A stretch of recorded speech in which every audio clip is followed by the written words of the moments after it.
Hello Sagittarius, thank you for joining me for your weekly forecast for week commencing the 22nd of October. This week could tease some issues to the surface of a more tender, emotional or even philosophical nature. With Jupiter, the planet of growth and expansion, and your ruler having threaded its way through this sector for nearly a year, you've had an opportunity to expand your consciousness around these areas anyway.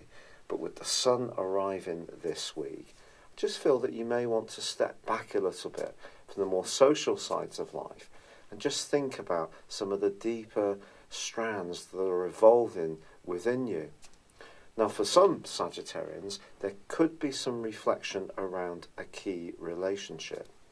This could be linked to someone from your past, so even an old flame may come to mind, or you may find yourself searching social media to see where they are. But then again, it could relate to an existing relationship, and the more nurturing and attuned to you in terms of your emotional well-being that any partners and friends are, it could actually deepen the bond. If that's less of the case, then you may consider what the benefits are. And with a full moon alongside the rather disruptive energies of Uranus, if something is a bit out of kilter, especially between the more practical elements of your life and how you feel about things, and also any concerns or worries you may have, some kind of rejigging of your position may emerge over the following 2 weeks. This is particularly so because a grand fixed cross is also activated. So something that may need to change, that perhaps you or someone close to you has been resisting, and it may be to do with your work as much as the things you feel more sensitive about. That is going to be an interesting part of this week. But with Venus forging a very stable link to Saturn, the people or the person that do provide very firm foundations, perhaps in a more physical, financial or emotional way, well, those ties can get stronger. It's been a real pleasure being with you. Thank you for joining me. It would be lovely if you would like or comment on this video. If you've yet to do so, please do subscribe to this channel. Thank you. Hello Sagittarius, thank you for joining me for your monthly forecast for October for the Sun or the Ascendant. The month begins with the Sun and Mercury in your sector of future plans, the 11th solar house. This is very exciting stuff. It's also an opportunity to think about your interactions with others. You're a very social creature, usually, and this is therefore a window for you to network and build up your alliances with people. If you're looking to go out and have fun, there are some challenges though this month, because a collection of energy is developing in your 12th solar house, and of course you already have Venus in this location. This is more introspective, and Venus will be going into a retrograde from the 5th that will last through to the end of the month in the sign of Scorpio. Venus retrograde can make us rethink our attitude to relationships. In the 12th house, it could see you becoming much more sentimental about a past involvement. Even if you're seeing someone now, there may be some strands, emotional strands, that still need analysing to understand. It's possible also there could be some kind of reunion. Or if you're single, you may start thinking much more nostalgically about someone you used to be involved with, the proverbial old flame. For some Sagittarians, you may even actually come face to face with that person and explore if there is an opportunity to relaunch the tie. It doesn't mean to say it will go forwards, but this could be part of the process you may decide to go through. Now also on the 2nd, there is a quarter moon, and also on the 16th.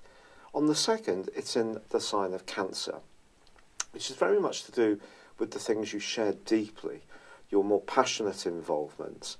If you're in a tie, any kind of involvement, whether it's in a group or a friendship or a one-to-one situation where you feel your freedom to be more independent is being challenged in a way that you're not enjoying, the following week from the 2nd could see you doing some soul searching.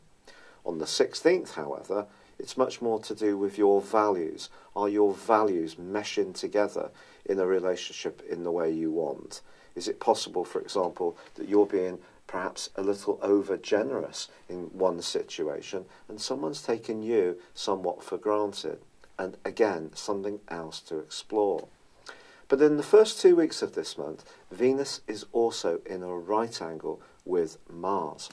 Something that's been bubbling beneath the surface in a relationship scenario could burst into the open. It could be about your approach.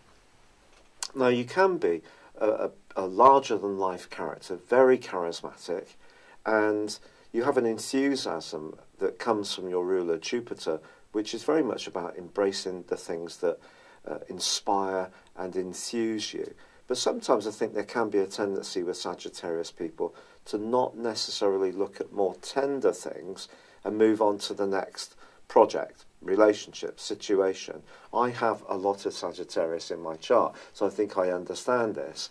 And it's important, therefore, if there are any things that are not working as cooperatively and harmoniously as they could be, that you do stop, pause and try to deal with them, especially with Venus retrograde. But also, Mercury is going to move into this tender area too on the 10th, but the 9th sees a very potent new moon. Now, new moons very often give us opportunities, and for you, that opportunity to network and come together with people who are good for you is definitely there, but it falls into quincunx with Neptune, the potential for confusion emotionally, and a square with Pluto, which is the planet of power. Pluto is also about transformation, and I think the way you view your attitude to others, even how you're viewing your future, could come strongly under the astral microscope in the month from the 9th, in a way which might be a bit unexpected. You may go through something of a sea change in terms of your overall outlook. But on the 10th, Mercury joins up with Venus, but also Jupiter, your ruler, in that tender 12th house. Mercury is going to be in this location through to the last but one day of the month. This is an opportunity to think beneath the surface, to step back a little bit. That more philosophical and spiritual side of your nature, which is very much there, just needs to breathe a little bit more. It needs to be oxygenated. But that may mean that you want to just step back from some of the very social possibilities that are there. Also, by the 23rd, the Sun moves to join up with this trio of energy in Scorpio. And even more, I feel there's going to be a need to just step back. If you are interested in healing, spirituality of any kind, and you're someone who enjoys personal development, this can be a very enriching time, especially because Mercury forges a very potent link with Pluto itself across about 5 days from the 20th, and suddenly you may have some eureka moments that can unlock potential within you. But the advancing Sun does meet up with the retreating Venus, and I think there could be a conversation that occurs in the last week of this month which can actually be hugely illuminating, not least because there is a full moon on the 26th which combines with the rather rebellious and disruptive energies of Uranus. Perhaps your approach to work or diet or health or even responsibilities and obligations is going to reach a tipping point where the desire for you to retain your freedom and independence needs to be countered against the responsibilities and obligations we all have. There is a saying, isn't there, that freedom comes with responsibility. It's definitely going to be tested out at this time. If you're doing a job that you find total drudgery and very, very boring, you may want to break free from it then. And the breakthrough moment for you can happen on the 30th, because then Mercury moves into your zodiac sign.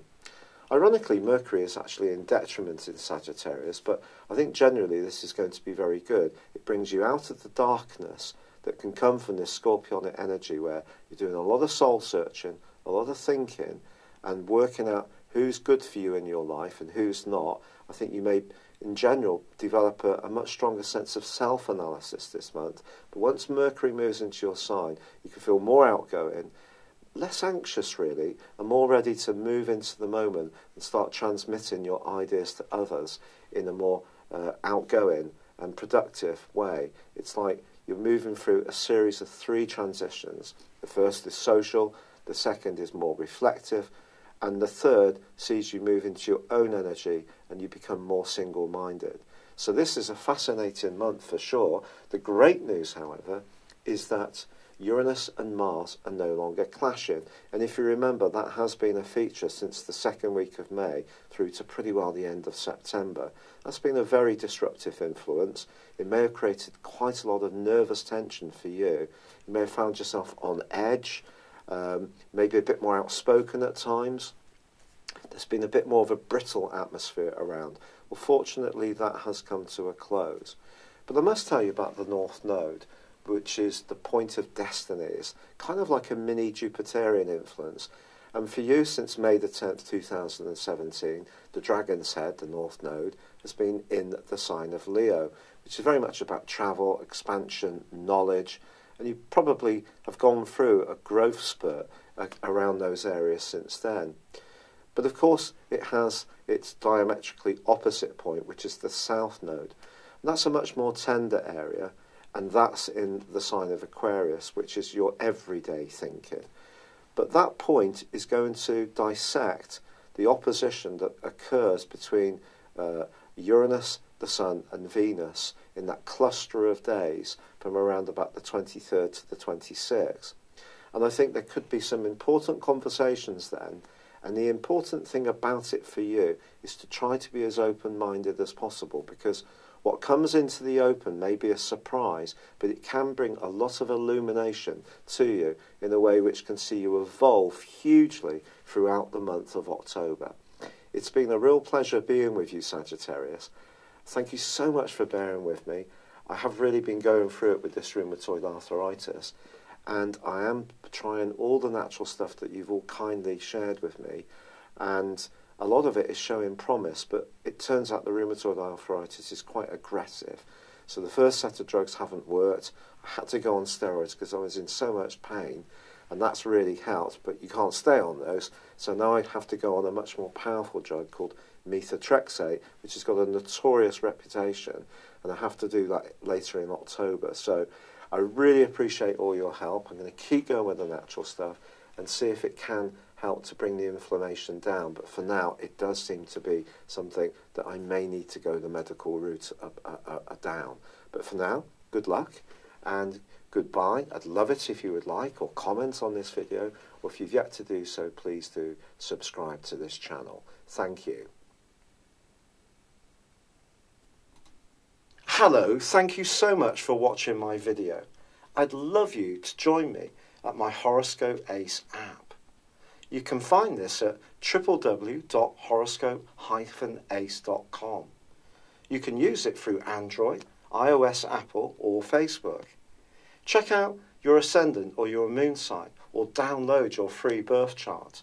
There's all your favourite videos, plus there are daily, weekly, monthly and yearly horoscopes for general, love, Chinese and Indian astrology.